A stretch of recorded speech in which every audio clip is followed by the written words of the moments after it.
নমস্কাৰ বন্ধুসকল, আজি কম আপোনালোকক অযোধ্যাৰ ৰাম মন্দিৰৰ প্ৰাণ প্ৰতিষ্ঠাৰ সময়ত কেনেকুৱা ধৰণেৰে সুৰক্ষাৰ ব্যৱস্থা কৰা হৈছে, কিয়নো বহু বছৰ মূৰত আজি মানুহৰ অপেক্ষাৰ অন্ত পৰিছে বুলি ক'ব লাগিব। কিয়নো ভাৰতৰ প্ৰতিজন মানুহে ভাবি আছিল যে ৰাম মন্দিৰ কেতিয়া সম্পূৰ্ণ হ'ব, প্ৰাণ প্ৰতিষ্ঠা কেতিয়া কৰা হ'ব, সকলো মানুহেই আশাৰে বাট চাই আছিল। গতিকে সেই আশা আজি সম্পূৰ্ণ হৈ পৰিছে। গতিকে তাত ভাৰতৰ তথা পৃথিৱীৰ বিভিন্ন ভিভিআইপি মানুহ উপস্থিত হ'ব। গতিকে এটা উৎসৱমুখৰ পৰিৱেশৰ সৃষ্টি হ'ব। এনেকুৱা ধৰণেৰে উদযাপন কৰা হৈছে। এই উদযাপনৰ দিনটো মানুহে কল্পনা কৰিব নোৱাৰাকৈ মানুহৰ ভিৰ দেখিবলৈ পোৱা যাব। গতিকে সেই ভিৰক কণ্ট্ৰল কৰিবৰ কাৰণে সুৰক্ষাৰ ব্যৱস্থা একেবাৰে কটকটীয়া কৰা দেখিবলৈ পোৱা গৈছে।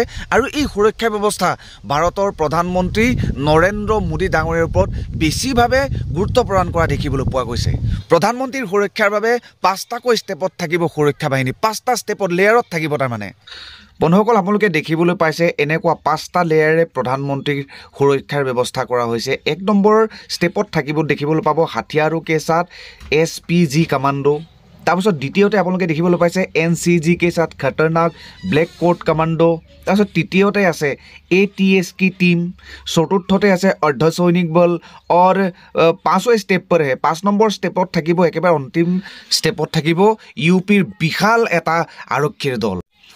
প্ৰধানমন্ত্ৰীৰ সুৰক্ষাৰ বাবে বন্ধুসকল এনেকুৱা ধৰণেৰে এটা ঘেৰা বনোৱা হৈছে। তাত থাকিব আপোনাৰ DIG 3গৰাকী থাকিব DIG, তাৰপাছত SP থাকিব 17গৰাকী, ASP থাকিব 40গৰাকী, DSP থাকিব 82গৰাকী, 82গৰাকী থাকিব। এনেকুৱা ধৰণেৰে এটা কটকটীয়া ঘেৰা বনোৱা হৈছে। এনেকুৱা ধৰণেৰে সুৰক্ষা ব্যৱস্থা কটকটীয়া কৰা হৈছে বন্ধুসকল। সুৰক্ষা বাহিনীৰ যিকোনো এজন মানুহৰ বিনা পৰামৰ্শত, বিনা অনুমতিত এখিলা গছ হিলিবলৈও টান আছে। গতিকে এনেধৰণৰ সুৰক্ষা ব্যৱস্থাৰ মাজত অপ্ৰীতিকৰ ঘটনা সংঘটিত হোৱাৰ আশা একেবাৰে কম দেখিবলৈ পোৱা গৈছে।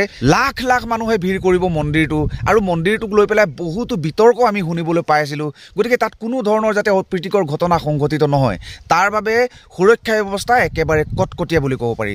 আশা কৰোঁ বন্ধুসকল এই অনুষ্ঠানটি খুব ভালে কুশলে পাৰ হওক, কোনো ধৰণৰ অপ্ৰীতিকৰ ঘটনা সংঘটিত নহওক। ইতিমধ্যে বন্ধুসকল পৃথিৱীৰ বিভিন্ন প্ৰান্তৰ পৰা বহুতো ভিভিআইপি মানুহ উপস্থিত হ'বলৈ আৰম্ভ কৰিছে।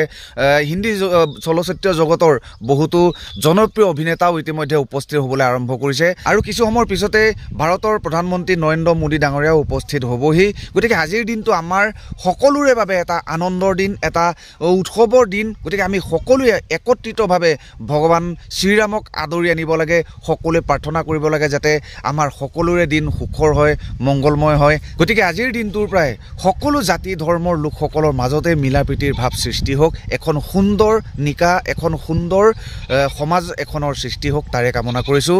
ধন্যবাদ। জয় শ্ৰীৰাম।